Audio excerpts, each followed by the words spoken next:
You know what you need to do. You've told yourself this time will be different. But somehow, you keep slipping. You fall back. You procrastinate. You sabotage. It's not because you're lazy. It's not because you lack ambition.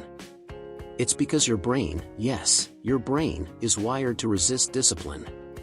But once you understand why, you can rewire it. You can break the cycle. You can become unstoppable. Thousands of years ago, your brain evolved for one thing: survival. Not growth. Not discipline. Not six-pack abs or finishing your novel. Just survival. It learned to conserve energy, avoid pain, and seek immediate reward. That ancient wiring? It's still running the show. So when you try to wake up early, eat clean, or stick to a workout, your brain says, "This is unfamiliar. This is uncomfortable. Abort mission." It's not personal. It's evolutionary. Here's what makes it worse: modern life hijacks your brain's reward system. Enter dopamine. Dopamine isn't just the pleasure chemical. It's the motivation signal. Every time you scroll, click, swipe, binge, you train your brain to chase instant reward. Meanwhile, real discipline, it delays gratification. It says, "Work now. Reward later." But your brain's been trained to hate delay. And so, discipline feels like punishment. Most people think success is about willpower. Just try harder, right? Wrong. Willpower is like a muscle, it gets tired.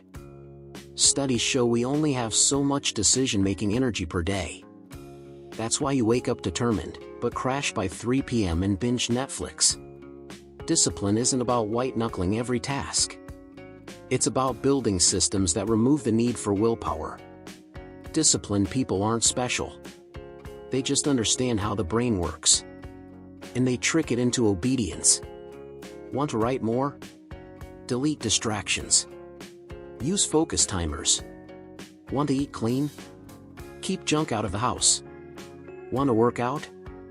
Sleep in your gym clothes. They don't rely on motivation. They rely on designing discipline.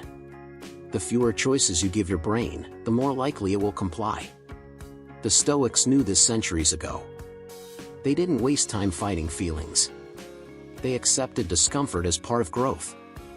Epictetus said, "We suffer more in imagination than in reality." What if you stopped expecting discipline to feel easy? What if you welcome the struggle as proof you're doing something meaningful? Hard is the price of greatness. Once you accept that, discipline becomes freedom. Let's fix this. Here's how to rewire your brain for discipline, one habit at a time.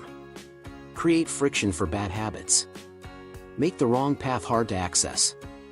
Reward small wins. Your brain needs proof effort is worth it. Pair habits with identity. Don't just say, "I want to write." Say, "I'm a writer." Use the 2-minute rule. Start small. Trick the brain into showing up. Protect your environment. Design your space for action, not escape. Do this daily. Tiny changes compound. Soon, discipline won't feel like a fight. It'll feel like who you are. You've been lied to. You're not weak. You're not broken. You're just following the wrong rules. Your brain resists discipline because it doesn't understand growth. But you're not your brain, you're its master. You can train it. You can shape it. And when you do, you'll stop falling off. You'll stop quitting. You'll become the kind of person who shows up no matter what. You won't just do disciplined things.